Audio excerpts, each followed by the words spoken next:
আপনারা দেখছেন একুশে টেলিভিশন। পশ্চিমবঙ্গে বড় জয়ে ক্ষমতায় ফিরছে তৃণমূল। নন্দীগ্রামের ফল ঘোষণা নিয়ে নাটক, আদালতে যাবেন মমতা। টাকা যত লাগুক টিকা আনা হবে বললেন প্রধানমন্ত্রী। ৩৬ লাখ দুস্থকে আর্থিক সহায়তা প্রদান। শনাক্ত কমে ১,৩৫৯, করোনায় আরও ৬৯ মৃত্যু। শিগগিরই আসছে রাশিয়া ও চীনের টিকা, জানালেন স্বাস্থ্যমন্ত্রী। গণপরিবহন চালুর দাবিতে রাজধানী সহ বিভিন্ন স্থানে শ্রমিকদের বিক্ষোভ, ওএমএস চালুর দাবি।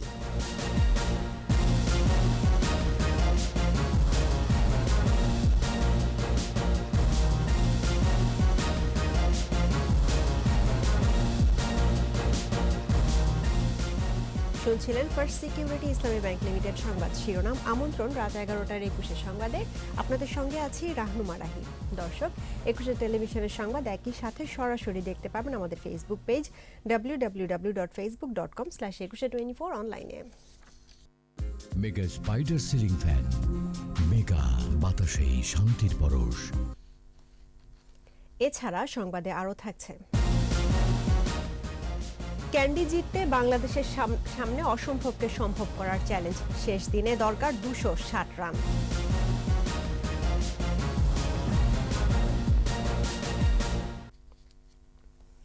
শুরুতেই পশ্চিমবঙ্গে নির্বাচনের ফলাফলের খবর। ২০০রও বেশি আসনে জিতে পশ্চিমবঙ্গে তৃতীয়বারের মতো ক্ষমতায় আসছে মমতা বন্দ্যোপাধ্যায়ের তৃণমূল কংগ্রেস। তবে নন্দীগ্রামের ফল নিয়ে চলছে একের পর এক নাটক। শুরুতে মমতার জয়ের খবর আসলেও পরে জানা গেল জিতেছেন শুভেন্দু। ফল ঘোষণা স্থগিত করে কমিশন বলছে ভোট আবারও গোনা হতে পারে। এদিকে ক্ষমতায় যাওয়া তো দূরের কথা, ৩ অঙ্ক ছুঁতে না পারা বিজেপিতে হতাশা ভর করেছে। হারের কারণ জানতে চেয়েছেন বিজেপি সভাপতি অমিত শাহ। আরও জানাচ্ছেন আজহারুল ইসলাম। কিছুতেই কিছু হলো না। নীলবাড়ি দখলে ২০০রও বেশি আসনের স্বপ্ন ছিল বিজেপির। শেষ পর্যন্ত জয়ের হাসি হাসল তৃণমূল।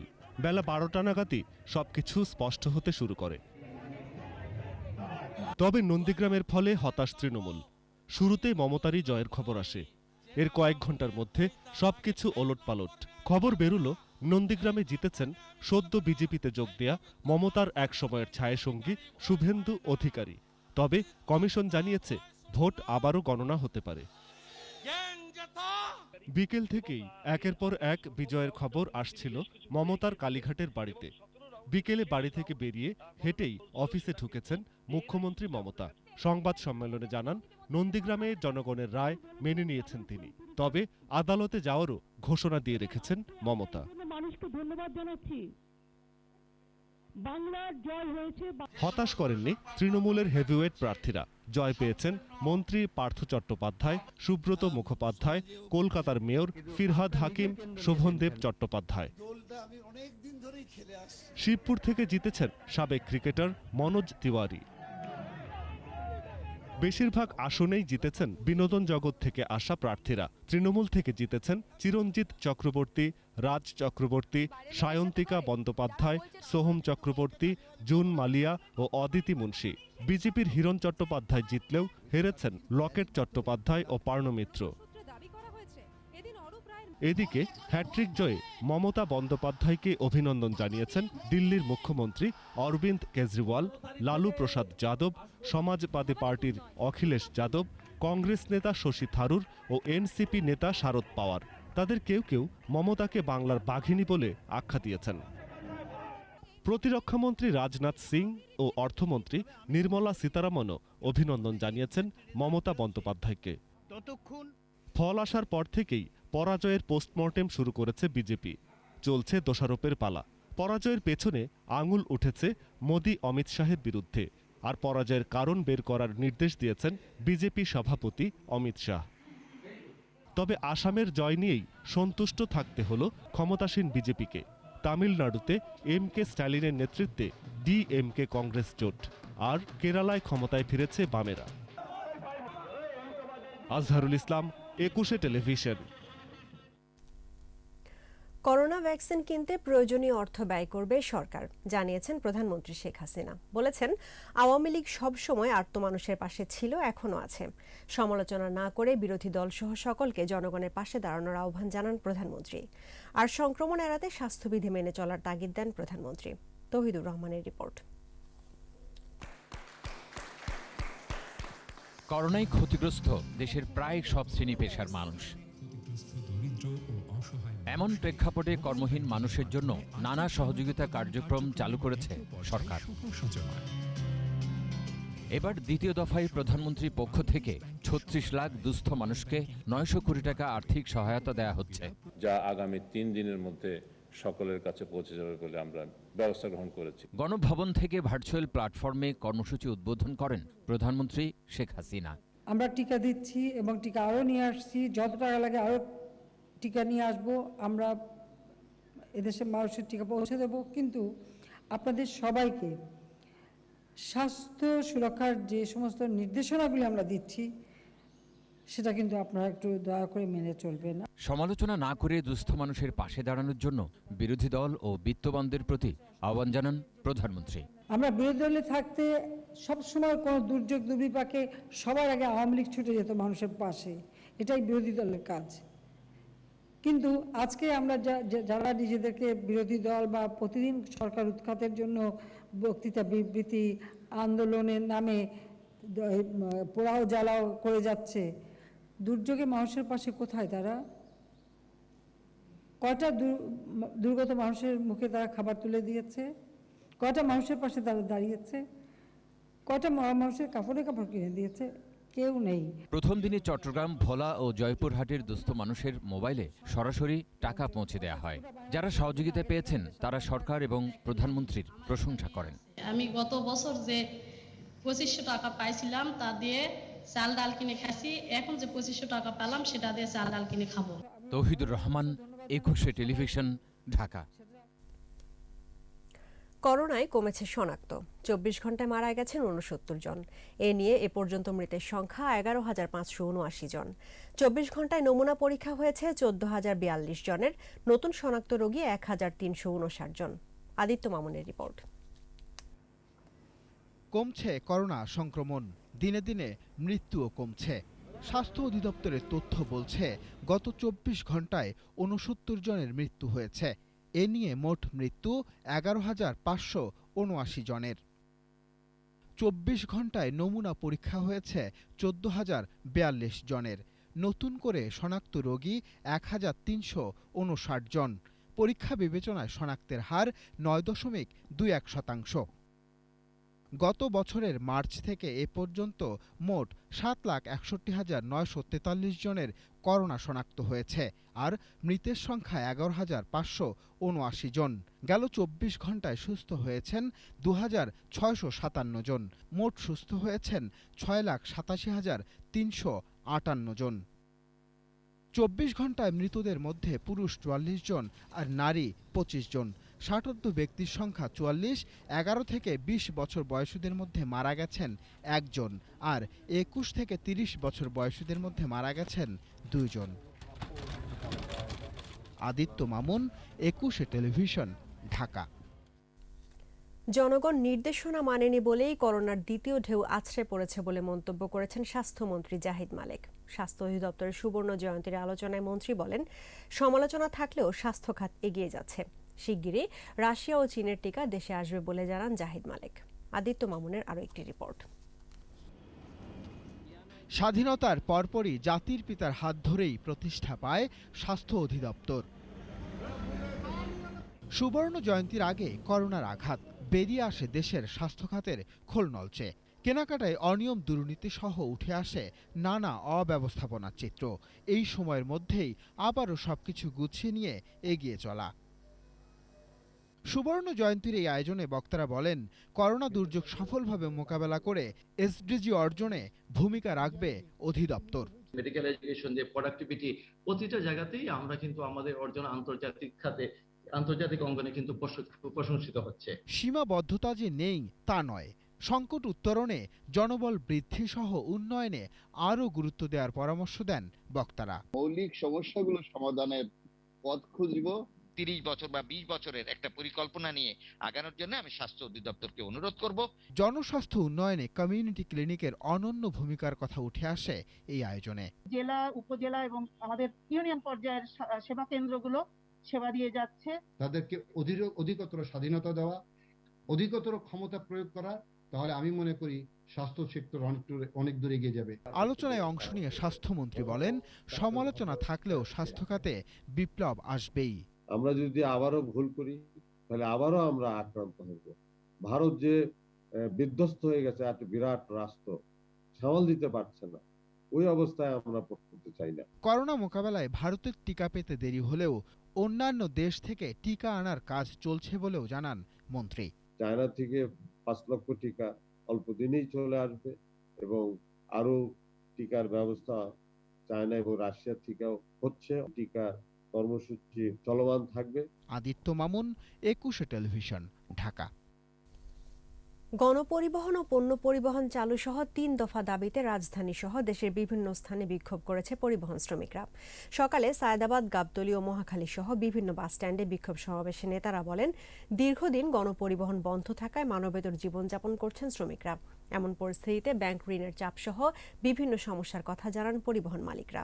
বিস্তারিত জানাচ্ছেন সাইদুল ইসলাম। গণপরিবহন চালু, শ্রমিক মালিকদের আর্থিক প্রণোদনা এবং ওএমএস পদ্ধতিতে চাল দেওয়ার দাবিতে বিক্ষোভ সমাবেশ করেন বাস শ্রমিক ও মালিকরা। তারা বলেন, গত 18 দিন আন্তনগর বাস সার্ভিস বন্ধ থাকায় সমস্যায় পড়েছেন তারা। আমরা শ্রমিকদের ভিক্ষা চাইতে পারি না, রিস্কও চালাতে পারি না। গাড়ি খোলার সাথে সাথে কিস্তিওয়ালারা বসে আমাদের চাপ দেয়, তাহলে আমরা কোথায় যাব বলেন? খাওয়া দাওয়া করবো না উঠে দাঁড়াবো না কি করবো এটা বলেন? সংসার অসচ্ছলতার ভিতরে গেছে, আমাদেরও ছেলে মেয়ের লেখাপড়াও চালাতে হয়। আমাদের গাড়িটা চললে আমাদের এই সমস্যাগুলো থেকে আমরা মুক্তি পাই।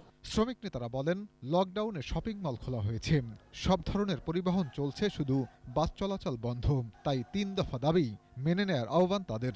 স্বাস্থ্যবিধি মেনে গণপরিবহন আমরা চালু করতে চাই। সরকারিভাবে অনুদান এবং খাদ্যের সহায়তা প্রদান করতে হবে। 10 টাকা কেজির যে ওয়েসমের চাল আছে, এই চাল ট্রাক ভরে টার্মিনালগুলোর সামনে পৌঁছায় দিবেন। স্বাস্থ্যবিধি মেনে আমরা গাড়ি চালাতে চাই, গাড়ি আমাদের খুলে দেওয়া হোক এবং আমাদের দাবিটা মেনে নেওয়া হোক। দাবি মানা না হলে আগামীতে আন্দোলন কর্মসূচি দেওয়া হবে বলেও জানান শ্রমিক নেতারা। গণপরিবহন চালু না করলে পরিবহন শ্রমিকরা যদি রাস্তায় নেমে যায়, তার দায় দায়িত্ব সড়ক পরিবহন শ্রমিক ফেডারেশন নেবে না। পরিবহন মালিকরা বলছেন, গাড়ি বন্ধ থাকায় ব্যাংক ঋণ সহ নানা সমস্যায় পড়েছেন তারা। গাড়ি না চললে আমরা নিজেরা চলতে পারবো না, পাশাপাশি ব্যাংকের টাকা আমরা দিতে পারবো না। অনন্ত বিলম্বে লকডাউন খুলে আমাদের ট্রান্সপোর্টেশন গাড়ি চালু ব্যবস্থা করবেন। গণপরিবহন চালুর দাবিতে চট্টগ্রাম, রাজশাহী, রংপুর, খুলনা, বরিশাল সহ সব বিভাগীয় ও জেলা শহরে বিক্ষোভ সমাবেশ করেন শ্রমিকরা। স্বাস্থ্যবিধি মেনে বাস চালুর দাবিতে আগামী 4 মে জেলা প্রশাসকের কার্যালয়ে স্মারকলিপি দেওয়ার কথাও জানান তারা। সাইদুল ইসলাম, 21 টেলিভিশন, ঢাকা। আবারও আমন্ত্রণ রাত 11টার 21 সংবাদে। হেফাজত নেতা মামুনুল হকের বিরুদ্ধে দায়ের করা পৃথক 3টি মামলায় আদালতে 24 দিনের রিমান্ড আবেদন করেছে পুলিশ। রিমান্ড আবেদনের শুনানির জন্য 9 মে দিন ধার্য করেছেন আদালত। 3টি মামলার মধ্যে জান্নাতারা ঝর্ণার করা ধর্ষণ মামলায় 10 দিনের রিমান্ড আবেদন করা হয়। এছাড়া রয়্যাল রিসর্টে হামলা ও সহিংসতার ঘটনায় পুলিশের করা 2টি মামলায় 7 দিন করে 14 দিনের রিমান্ড আবেদন করেছে পুলিশ। এর আগে শুক্রবার সকালে মামুনুল হকের বিরুদ্ধে নারায়ণগঞ্জের সোনারগাঁ থানায় জান্নাতারা ঝর্ণা ধর্ষণ মামলা করেন। মামলায় তাকে আটকে রাখারও অভিযোগ করা হয়েছে।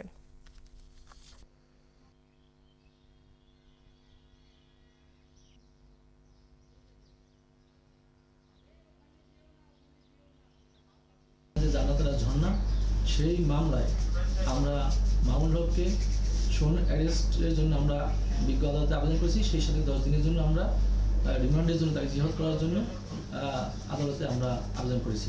রয়্যাল রিসোর্টের ভাঙচুরের যে মামলাটি আছে, সেই মামলা আমরা তাকে অ্যারেস্টের জন্য ইতিমধ্যেই বিজ্ঞ আদালতে আবেদন করেছি এবং সেই সাথে আমরা 7 দিনের রিমান্ড, যুবলীগ নেতার যে বাড়িঘর ভাঙচুর, সেই মামলায় তিনি এজাহারনামে আসামি, সেই মামলায় তাকে অ্যারেস্ট এবং 7 দিনের রিমান্ডের জন্য আবেদন করা হয়েছে। ভ্যাকসিন নিয়ে দেশের মানুষ অনিশ্চয়তা এবং আশঙ্কার মধ্যে আছে বলে অভিযোগ করেছেন বিএনপির মহাসচিব মির্জা ফখরুল ইসলাম আলমগীর। ভার্চুয়াল সংবাদ সম্মেলনে বিএনপির মহাসচিব বলেন, ভ্যাকসিনের বিকল্প উৎস না থাকায় এই সংকটের সৃষ্টি হয়েছে। বিকল্প উৎস রাখা উচিত এবং এই বিকল্প উৎস না রাখলে যেটা হবে, হঠাৎ করে যদি কোনো উৎস থেকে বন্ধ হয়ে যায়, তখন কিন্তু দেশের পুরো স্বাস্থ্য ব্যবস্থা ভেঙে পড়বে।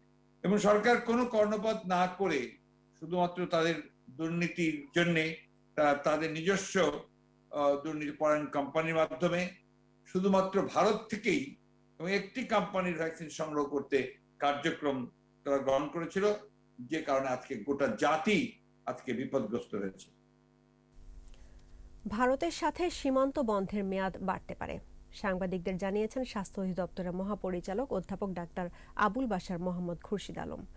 আর অতিরিক্ত মহাপরিচালক মির্জাদি সেব্রিনা ফ্লোরা বলেছেন, রাশিয়া ও চীন থেকে টিকা না এলে দ্বিতীয় ডোজের জন্য 12 সপ্তাহ অপেক্ষা করতে হবে।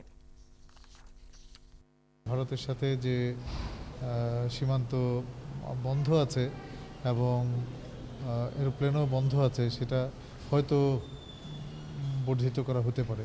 যদি কোনো কারণে শেষ পর্যন্ত এই মুহূর্তে যে টিকা পাওয়ার সম্ভাবনাটা আমাদের রয়েছে সেটা না হয়, সেক্ষেত্রে 12 সপ্তাহ পর্যন্ত অপেক্ষা করার এক সুযোগ আমাদের রয়েছে। তবে আমরা যত শীঘ্র সম্ভব এই টিকাগুলোকে নিয়ে আসার জন্য আমরা কাজ করছি। ভারত থেকে যারা দেশে ফিরেছেন তাদেরকে রাখা হচ্ছে যশোরের বিভিন্ন হোটেলে প্রাতিষ্ঠানিক কোয়ারেন্টাইনে। কিন্তু চিকিৎসা শেষে ফেরা এই মানুষগুলো কোয়ারেন্টাইনে নানা দুর্ভোগের কথা বলছেন। কিছুটা অস্বস্তিতে হোটেল কর্মচারীরাও। প্রশাসন বলছে, করোনার ভারতীয় ভ্যারিয়েন্টের সংক্রমণ রোধে এই কোয়ারেন্টাইন ব্যবস্থা। যশোর প্রতিনিধি শিকদার খালিদের রিপোর্ট, জানাচ্ছেন রত্না জামান। ভারতে করোনার ব্যাপক সংক্রমণের কারণে 26 এপ্রিল থেকে 2 সপ্তাহের জন্য সীমান্ত বন্ধ করে দেয় বাংলাদেশ। এতে বিপুল সংখ্যক বাংলাদেশি আটকা পড়েন ভারতে। তাদেরকে বিশেষ অনুমতি নিয়ে দেশে ফিরতে হচ্ছে।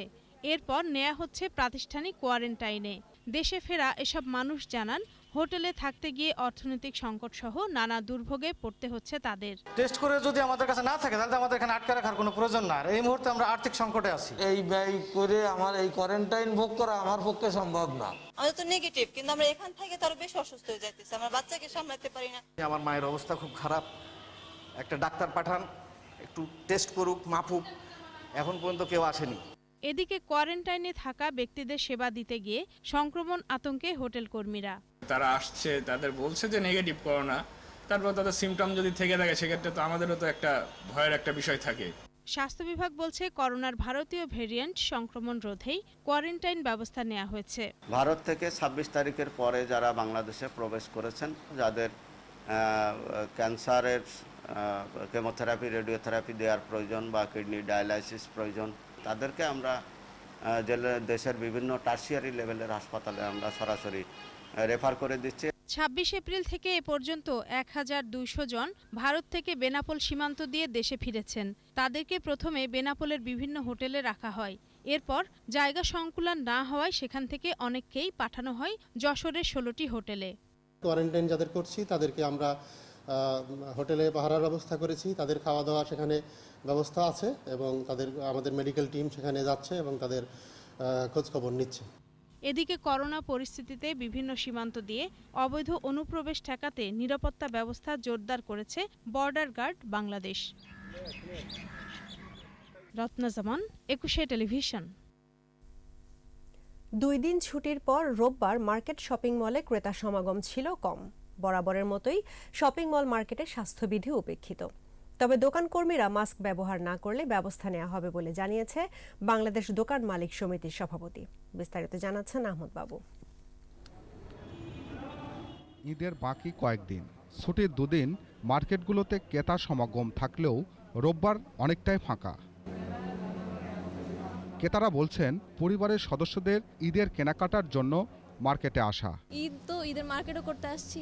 ওভারঅল আসলে 100% মানাটা আসলে পসিবল হচ্ছে না। স্বাস্থ্যবিধিটা আসলে নিজের কাছে। সাধারণ মার্কেটে বিক্রেতাদের অনেকেই মানছেন না স্বাস্থ্যবিধি। বিধি না মানার পক্ষে নানা যুক্তি তাদের। মাস্ক আর একটু আগে ফালাইছি, নাস্তা খেতে গেছিলাম তখন ফালাইছি। অল টাইম লাগানো থাকে, অনেক সময় যে এখন একটু কাজ করতেছি হয়তো আনফরচুনেটলি ভুলবশত একটু হয়ে যায় স্যার। শপিং মলগুলোতে স্বাস্থ্যবিধি মেনেই চলছে কেনাবেচা, ব্যতিক্রমও আছে কিছু স্থানে। ঈদ উপলক্ষে যে বেচা বিক্রি হওয়ার কথা সেটাও হয় না। একদিনের বেচা কিনে দিয়ে বেচা কিনা হয় না।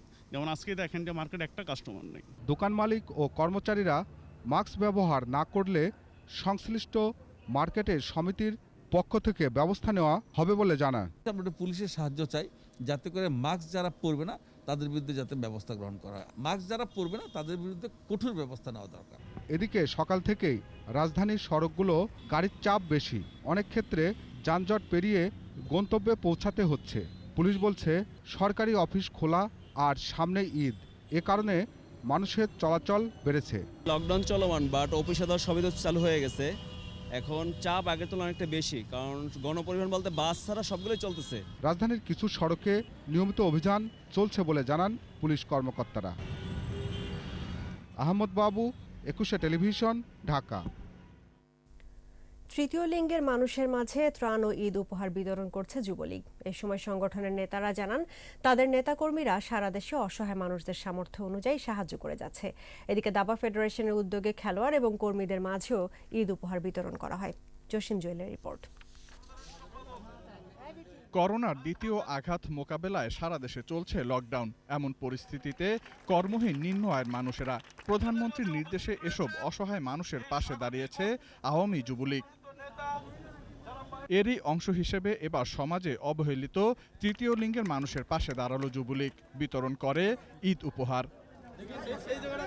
দুর্যোগের সময় উপহার পেয়ে আপ্লুত তারা বললেন, ঈদের আগে এই উপহার তাদের বড় উপকারে এসেছে। মাননীয় প্রধানমন্ত্রীর আমলে আমরা অনেক কিছু পাচ্ছি। নিখিল স্যারে আমাদের একবারে করে আরো 2-3 বার দিয়েছে। আজকে আমাদেরকে নিখিল ভাই খাবার দিচ্ছে, জননেত্রী শেখ হাসিনা, অনেক ভালো লাগতেছে। যুবলীগের সাধারণ সম্পাদক জানান, যতদিন মহামারী চলবে ততদিন এই কার্যক্রম অব্যাহত থাকবে। সারা বাংলাদেশের যুবলীগ ঢাকা মহানগর উত্তর দক্ষিণ সহকারে আপনারা লক্ষ্য করেছেন, তারা দিবারাত্রি নিজের জীবনের ঝুঁকি নিয়ে এই অসহায় করোনা মানুষের পাশে দাঁড়িয়েছেন। যতদিন বাংলাদেশের মানুষ অসহায় থাকবে ততদিন আমার প্রিয় নেত্রী রাষ্ট্রনায়ক শেখ হাসিনার নির্দেশে আমরা যুবলীগ অসহায় মানুষের পাশে থেকে সেবা দিয়ে যাব ইনশাআল্লাহ। এদিকে দাবা ফেডারেশনের খেলোয়াড় ও কর্মচারীদের মাঝে ঈদ সামগ্রী বিতরণ করেন ফেডারেশনের সহসভাপতি KM শহীদুল্লাহ। এই প্রচেষ্টা অব্যাহত থাকবে বলেও জানান তিনি। সামনে পবিত্র ঈদ, এই ঈদকে সামনে রেখে আমাদের সংগঠনের পক্ষ থেকে আমি মাননীয় প্রধানমন্ত্রী যেহেতু নির্দেশ দিয়েছে যে আমাদের সংগঠনের নেতা কর্মী এ দেশের জনগণের পাশে থাকার জন্য, এছাড়াও বিভিন্ন সংগঠন অসহায়দের মাঝে ঈদ উপহার বিতরণ করেছে। জসিম জুয়েল, 21 টেলিভিশন, ঢাকা। সিলেটের জৈন্তাপুরে ট্রাকের চাপায় একই পরিবারের 4 সিএনজি যাত্রী সহ নিহত হয়েছে 5 জন। এ সময় আহত হয় আরও 2 জন। ভোর 6টায় জৈন্তাপুরের সারিঘাট এলাকায় এই সড়ক দুর্ঘটনা ঘটে। পুলিশ জানায়, জৈন্তাপুরের রূপচান গ্রামের 7 জন সিএনজি অটোরিকশা করে সিলেট যাচ্ছিলেন। একটি ট্রাক তাদের চাপা দিলে ঘটনাস্থলেই 5 জন মারা যায়। নিহতদের মধ্যে অটোরিকশা চালক সহ 2 শিশু ও 2 নারী রয়েছে। আহত অপর 2 জনকে সিলেট ওসমানী মেডিকেল কলেজ হাসপাতালে ভর্তি করা হয়েছে। এদিকে দুর্ঘটনার পরে স্থানীয়রা সিলেট তামাবিল সড়ক অবরোধ করে। পরে বেলা 10:30টায় যান চলাচল স্বাভাবিক হয়। আবারও প্রিমিয়ার ব্যাংক লিমিটেড সংবাদ বিরতি। নো মাস্ক নো সার্ভিস বিধি মেনে চলুন, সুস্থ থাকুন। যখন ফিরছি তখন অন্যান্য খবরের সঙ্গে আরও থাকবে। বাজেটের চ্যালেঞ্জ, প্রান্তিক জনগোষ্ঠীর সুরক্ষা, চিকিৎসা খাতকে ঢেলে সাজানোর পরামর্শ। ইয়াঙ্গুন সহ বিভিন্ন শহরে বোমা বিস্ফোরণ, মিয়ানমারের রাজনৈতিক সংকট অচলাবস্থা সৃষ্টি করছে বলে বলছে জাতিসংঘ। আবারও আমন্ত্রণ রাত 11টার 21 সংবাদে। এপ্রিলে গরমের দাপট ছিল বেশি। মে মাসেও তাপপ্রবাহ থেকে একেবারে মুক্তি মিলছে না। সঙ্গে ঝোড়ো হাওয়া ও ঘূর্ণিঝড়ের শঙ্কাও যোগ হওয়ার আভাস দিয়েছে আবহাওয়া অধিদপ্তর। কালবৈশাখী ঝড়ও হতে পারে। দীর্ঘমেয়াদী পূর্বাভাসে আবহাওয়া অধিদপ্তর বলছে, মে মাসে স্বাভাবিকের চাইতে কিছুটা কম বৃষ্টিপাতের শঙ্কা রয়েছে। তবে উত্তরাঞ্চল ও উত্তর পূর্বাঞ্চলের কিছু স্থানে ভারী বৃষ্টিপাতের কারণে স্বল্পমেয়াদী আকস্মিক বন্যার আভাস রয়েছে। বঙ্গোপসাগরে 1 থেকে 2টি নিম্নচাপ সৃষ্টি হতে পারে। এর মধ্যে একটি ঘূর্ণিঝড়ের রূপ নিতে পারে। দেশের পশ্চিমাঞ্চলে এটি তীব্র তাপপ্রবাহ এবং সারা দেশে 1টি থেকে 2টি মৃদু থেকে মাঝারি ধরনের তাপপ্রবাহ বয়ে যেতে পারে।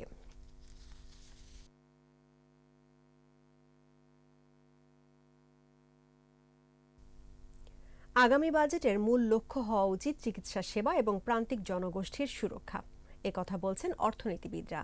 তাদের মতে বরাদ্দ বাড়াতে হবে সংক্রমণ রোধ, দরিদ্র জনগোষ্ঠীকে সহায়তা এবং প্রান্তিক জনগোষ্ঠীর কর্মসংস্থান ঘনিষ্ঠ খাতগুলোতে। আর যথাযথ ব্যয় ব্যবস্থাপনায় গুরুত্ব দেওয়ার আহ্বান জানিয়েছেন তারা। মেহেদী হাসানের রিপোর্ট। একদিকে করোনায় বিপর্যস্ত অর্থনীতি, অন্যদিকে রাজস্ব আদায়ে ধীর গতি। এমন পরিস্থিতিতে 2021-22 অর্থবছরের বাজেট ঘোষণার প্রস্তুতি নিচ্ছে সরকার। এরই মধ্যে বাজেট সমন্বয় কাউন্সিলের সভা করেছেন অর্থমন্ত্রী। 6 লাখ কোটি টাকার বেশি আকারের বাজেটের রূপরেখা দিয়েছেন তিনি। 2020-21 অর্থবছরের মূল বাজেটে প্রবৃদ্ধির লক্ষ্য ছিল 8.2%। তবে তা যে অর্জন হবে না সেটা এখন অনেকটাই স্পষ্ট। এমন প্রেক্ষাপটে আসছে বাজেটে এ প্রবৃদ্ধির লক্ষ্যমাত্রা থাকতে পারে 7% ঘরে। পাশাপাশি করোনার ধাক্কা সামাল দেয়া এবং প্রান্তিক ও নিম্ন আয়ের জনগোষ্ঠীকে সুরক্ষার চেষ্টাও থাকছে বাজেটে। সংকটের এই সময়ে বাজেট ঘাটতি দাঁড়াতে পারে 2 লাখ কোটি টাকারও বেশি, যা স্বাভাবিক মানলেও লক্ষ্যমাত্রাগুলো যেন বাস্তবসম্মত হয় সেই তাগিদ অর্থনীতিবিদদের। বাজেটটা হওয়া উচিত বাস্তবসম্মত, যে বাজেটটা বাস্তবায়নযোগ্য এবং যে বাজেটের রাজস্বের যে লক্ষ্যমাত্রা সেটাও অর্জন করা সম্ভবপর। পাশাপাশি গুরুত্ব দিতে হবে স্বাস্থ্য খাতে। করোনার সংক্রমণ রোধের জন্য অবশ্যই ব্যবস্থা নিতে হবে এবং সেটা হতে হবে একদিকে ভ্যাকসিনেশন প্রোগ্রামকে ব্যাপকভাবে পুনরুজ্জীবিত করতে হবে। এটা ছাড়া আমাদের হসপিটাল ব্যবস্থাকে অনেক সম্প্রসারিত করতে হবে যাতে ভারতের মতো একটা অবস্থা সৃষ্টি না হয়। অর্থ বরাদ্দ রেখে সেটি স্বাস্থ্য খাতের সুযোগ সুবিধা সৃষ্টিতে কাজে লাগাতে হবে, তবে জরুরি তহবিল হিসেবে রাখতে হবে একটা অংশ যেটি যে কোনো জরুরি অবস্থা মোকাবেলার জন্য ব্যবহার করা যেতে পারে। করোনা সংক্রমণের বিরূপ প্রভাবে সবচেয়ে বেশি বিপাকে দরিদ্র জনগোষ্ঠী ও ক্ষুদ্র উদ্যোক্তারা। তাদেরকে রক্ষার চ্যালেঞ্জটাও নিতে হবে। কর্মসংস্থান সৃষ্টি, দরিদ্র মানুষকে সহায়তা, ক্ষুদ্র ও মাঝারি উদ্যোক্তাদের যে উদ্যোগ সেগুলোকে সচল রাখা, এই লক্ষ্যগুলোই হবে যে এই বাজেটের বড় চ্যালেঞ্জ। সবকিছু ঠিক থাকলে আগামী 3 জুন সংসদে নতুন অর্থবছরের বাজেট পেশ করবেন অর্থমন্ত্রী। মেহেদী হাসান, 21 টেলিভিশন, ঢাকা। এ পর্যায়ে ব্যবসা বাণিজ্যের খবর।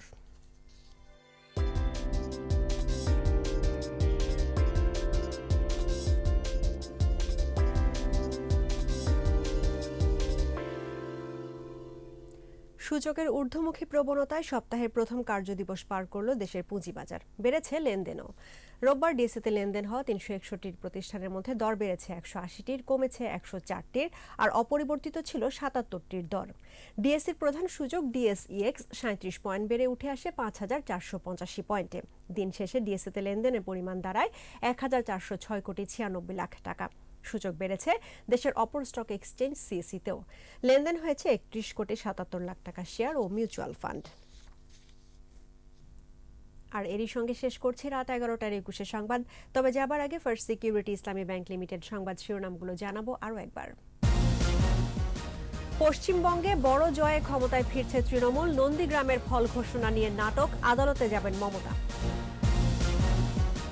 টাকা যত লাগুক টিকা আনা হবে বললেন প্রধানমন্ত্রী। 36 লাখ দুস্থকে আর্থিক সহায়তা প্রদান।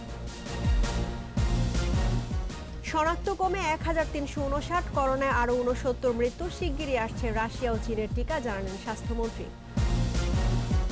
এবং গণপরিবহন চালুর দাবিতে রাজধানী সহ বিভিন্ন স্থানে শ্রমিকদের বিক্ষোভ, ওএমএস চালুর দাবি।